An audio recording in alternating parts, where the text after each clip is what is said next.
So, I received a comment from William Speet Jeans, Speetjeans. I hope I'm saying that correctly. But he does he's on a YouTube channel. So go subscribe to it. It's basically like repairs, electronic repairs, stuff like that. Anyway, kind of ask questions basically saying, do you have like inside knowledge? Is that how I've come to obtain the things I say on here? And basically questioning how I was, saying what I'm saying. Like if I have somebody on the inside telling me something, or if I'm making stuff up, or whatever it is. So I thought, because I was answering it, I just kept, writing. I didn't want to keep doing that, so I figured to make a video. So here it is. So everything I say, from the beginning to whenever I'm done with this thing, is based on actual facts, whether that be text messages, phone calls, emails, correspondence through lawyers, correspondence through me and her, actual events that have taken place that have, cause and effect, bankruptcy lawyers, accountants. So none of the stuff I'm saying here is made up. It's all facts. I'm not here to destroy my ex's name. I'm not here to destroy anybody's name. I'm here to get my side of the story out, because basically me, myself, and I against her and a much larger, capacity core of help. So, I got a lawyer, and I thought that's all I needed. Once I got the lawyer, good. Totally wrong. Totally wrong about that. As many of there's a lot of failures by me, and that was one of many. So,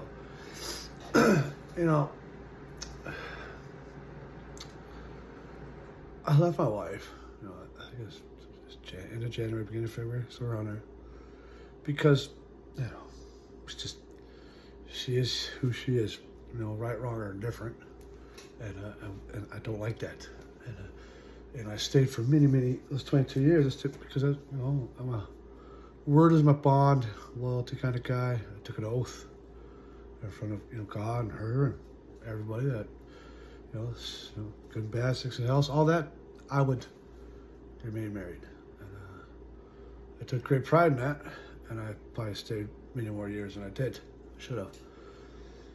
The thing is, though, is that now that I'm portrayed as the evil villain because I've decided to divorce my wife because we didn't get along. But there's a lot of things that nobody knows about her because she doesn't allow them to know those things. I know, And if I go out there and say them, she's going to go, no, it's not true. And they're going to believe her, So what am I supposed to do? The first time I met my lawyer, it was for an hour, a consultation thing. I got, 3/4 of the way through it, and I'm crying. I'm crying. He goes, well, are you all right? I said, no.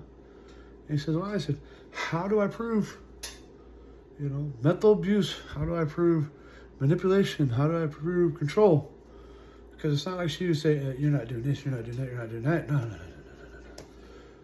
She would say that, let's take for example. Okay.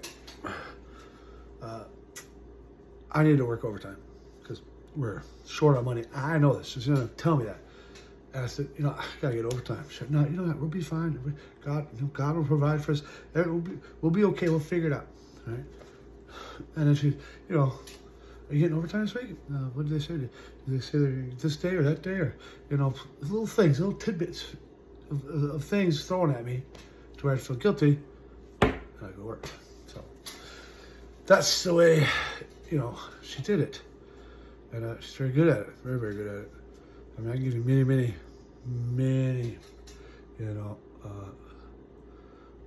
things that happened to prove it. But how do you prove it? It's my word against hers. It's he said, she said.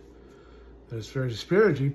But at that point in time, I believed that, it was like criminal court. We take all our facts and we come together.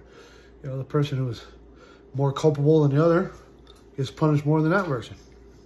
That's not divorce. And if you believe that's what you're going to get in a divorce, I mean, there may be a little bit if there's like, like physical abuse or drug abuse, all that kind of stuff. A little different. other than that, there's nothing. You know, my ex stole thousands of dollars from me, you know, whether through bank accounts, tax returns, or through going doing taxes a certain way to maximize my penalty, right? And she achieves these things through people she knows, okay? You know, if you want to take the one person, I'll call Mrs. M, because I don't know, you know, legalities of names or not, but Mrs. M knows who she is. Mrs. M is the most recent person to go through a divorce in that family, you know, and she did a lot of that work herself until she hired a lawyer. The lawyer that my ex currently has, it was Mrs. M's lawyer. So, you know, she had a lot of resources through her to help her out. I didn't have that. It was me, myself, and I. And I was very, I want to say, gullible? I don't know. Believed in, I don't know what it is. But I didn't do my due diligence, which I should have done. You know, she found out there's a program that she qualified for, to where she pays $1,600 for her legal fees, start to finish. Doesn't matter what to do in between. Right? Me, I got to pay my lawyer $350 an hour. Makes $175 an hour for paralegal. And the longer it goes, the more costs, the more things. It's just so my money to the lawyers went up, and hers just right. Had she had to pay for her lawyers, such as me, this divorce had been over a long time ago. All right. You know, she's also found other ways to manipulate situations, to get situations, you know, that work the best for her through not only her own, you know, makeup of herself, but through her family as well. She has a sister that, you know, I know has been going in through my social media since the beginning. And I knew that not from anybody over there. I know who it was, right? And, you know, Gloria brought that to my attention. Want to take my kid from me, from seeing me, over this. I simply asked Gloria to tell me who's showing you the videos, what their accounts are, and I'll block them, because I know that my kids are blocked. She refused. I got all the text, day after day. Refused. And I'm telling her, well, then you don't care about our kids then, do you? And she's like, yeah, I did. I said, no, you don't, because if you did, you tell me who it is so I can block them. She then came up with, it was just random people off the street would go up to her and go, hey, here's your husband doing videos on TikTok. Really? Come on. I know for a fact who it is. I proved it 3 weeks ago who it was. She still has not given me that person's name, and that person still continues to sneak around through my social media app, right? Although my ex told me from the very beginning, you know, we need to, you know, stay away from each other's social media. She has Facebook. I've never been to it. I don't want to go to it. I don't need nothing to say. I don't need nothing. But she's got, and then when we split all the bills and everything, you know, what bills I'd take, what bills she'd take, and you know, all that stuff. Her the same sister had social security numbers of mine, passwords of mine, credit card information of mine. When I told her I didn't want that, she said, no, she didn't. She did. She'll never admit to it, nor with them, because they're consistent liars to protect themselves. Okay. You can go to the bankruptcy. Okay. You know, 3 months behind right before I left her, which is probably what really put a giant hole in the whole boat. Right? Because I knew that if she didn't pay that on the first of every month, that, you know, legally, that could financially just destroy us, because creditors come right at us. You know, her excuse was that she overlooked it. I got a text that said she overlooked it. And then I'm going to ask you, how do you overlook this? Okay. This is an automated thing. It's through a website, right? And it gets taken on that day. And the only way to change the amount or the day is to go into the website, put in a password, user code, and change it. Okay? How do you overlook paying it without taking it out that way? So she never overlooked it. She didn't pay it and lied to me about it. And then come November, the most stressful time for me, because I have to make as much money as possible for Thanksgiving, Christmas, my oldest kid's birthday, is when I get hit with that $3,000 I come with 2 months, plus all that over there, and she ain't working. I mean, we'll get into the why she doesn't work thing. And then, you know, she took it out on the kids, which is the first time I seen her do that, and that's pretty much the end of the straw for me. We didn't talk for several days. She came up to me and, you know, said, what do I do to, you know, fix the marriage? And I told her. And she knew she was doing it. She was doing it to the T. She was doing everything I asked her to do, and some more. But I sat there every day going, I'm doing to her what she did to me. I'm making her be somebody she's not. And eventually, she's going to go right back to who she is. Right, wrong, or indifferent. So I had to make a decision. That was probably, I'm telling you, it's the hardest thing I ever did. It took me a year, to kind of, still feel guilty. But until I found out what she did was stealing tax monies and stuff like that and lying about it. I felt guilty for what I did. I still feel guilty for my kids. Right. But all the stuff I'm stating on here, I got either text messages, emails, or some kind of, paper trail of evidence to prove what I'm saying here. Stop. It's not, it's not, and if you think the Iron Curtain over there is telling me anything, totally wrong. Totally wrong. Okay. She has a sister who's been going through my social media. She then takes, what she watches or whatever, she goes to my ex, shows my ex that, and then they, assume or whatever out of that, right? And then they try to paint me as whatever it is. I've never made a single video on my TikTok about my ex. Never. Made one about my dad, which she assumed it was about her, right?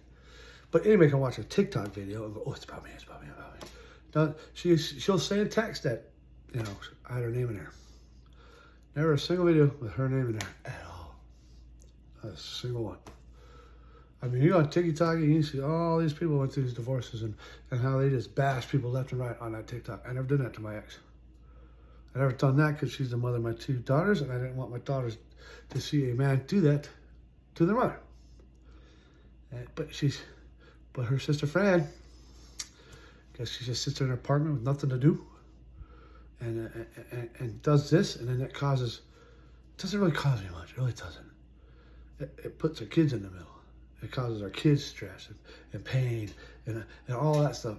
Right now, the person who's suffering the most this whole thing is my youngest daughter, and her family has instigated every bit of it, every bit of that.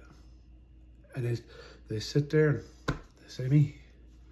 I mean, I went to my daughter's confirmation for Catholic, or final sacrament or whatever, one of them. I don't know what it is. I show up. Do you think that, a single person on that side could be, somewhat similar? I mean, I'm divorcing one person. I'm not divorcing all of them. I haven't done a single thing to any of them, including, my ex, besides leave her. And they sat in a little corner, they sat up against the wall, right? And they all huddled up there, and they watched me walk by, and they stared at me, and probably talked, whatever they did. But they were all allowed to gather up together, take beautiful pictures of my daughter, and I had to go in the very back room with my daughter and take 2 pictures on her phone. Does that make me a bad guy? Or does that make her a bad guy? And most of those people over there on her side don't talk to me because they don't want to upset her. Because how dare you talk to me? Because then you're not on her side, right? It's about winning to her. And I'm going to tell you right now, there is no winning in divorce. There's just only those who lose a little less than the other person. That's how it is. It breaks my heart for my youngest kid, because I wasn't able to be the father they deserved, earned, or probably could have been, with all the working I did. I worked. So say there's 7 days a week. There's probably several times I worked a whole month straight. There's 3 years, almost 3 years, I believe, where I worked 2 jobs, 6 days a week, every week. Always broke. I can make 5,000, I can make 2,000, broke, doesn't matter. That stress was always on me. There really was never, you could never really, have a discussion or a communicative argument, we'll say, with Gloria. Because this is how it would go, okay? Gloria would get pissed, and Gloria would tell you how she feels and why she feels and how she's righteous to feel that way, and blah, blah, blah, blah. And as soon as you did it, you're a victim. Oh, quit being a victim. Quit being a victim. And she goes, I don't want to talk about it. In the conversation, she wouldn't talk about it. So you never got the option to tell your side of it And she would never listen to it. I mean, I can give you many, many examples of that too. Let's take the most common argument that took place every 3 to 6 months. Probably, 16, 17 years of our marriage. You can see Gloria's mood. You can see it through her face, body language, words, and it would get worse and worse and worse. Right? So it started out very slight. Over days, it would, it'd get to the point where, I would start asking what's wrong. Of course, she wouldn't say anything's wrong in the beginning. That would take about 2 or 3 days before she would have this discussion right here. I mean, I'm paraphrasing it, but it's pretty much word for word what it was. That I don't show her enough affection. That I don't show her enough, affection and time, and that she does everything. Everything. Like, everything. I do nothing. And I'd sit there and go, I do nothing? Nothing. Oh, you're a great provider. That's what I do. I'm a great provider. I'm not a great husband or a good husband. I'm not a great father or a good father. I'm just a great provider. You know how demoralizing that is to a man to hear? Extremely, extremely demoralizing. She said, I do all the laundry, I do all the cooking, I do all the cooking, I do all the shopping, I do this, the bills, everything. And I'll tell you right now, there's many times I said I'd take over the bills. Okay? She'll tell you no. But I did. But this is the conditions in which I would take over the bills. And this is a condition she would not accept. I would do the bills, but I would do the bills sole and separate by myself. You are not to be involved. I'm going to do it my way. She goes, no, we need to do it together. Because doing it together, it's her way. Her way, her way, her way.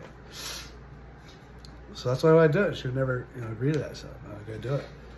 Because in the long run, we just sit there and fight about it and end up her way. Just imagine, same.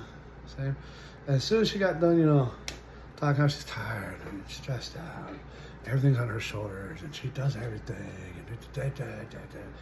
And when I go to start explaining my side of things, which are facts, quit being a victim, I don't want to talk to her. So anyway, there was no talking to her. So just imagine 15, 16 years of your side never being heard, someone giving a shit about your side, someone caring about your side, and when you tell your side, you're a liar, you're just being a victim. You get tired of it. You get trained like a dog after a while, and this is what happens. After a while, you're like, you don't even have a discussion anymore. What's the point? What's the point of really going over there? We know exactly how it's going to end. We'd still have it. But when it came to my part, I'm like, all right, I'll do better.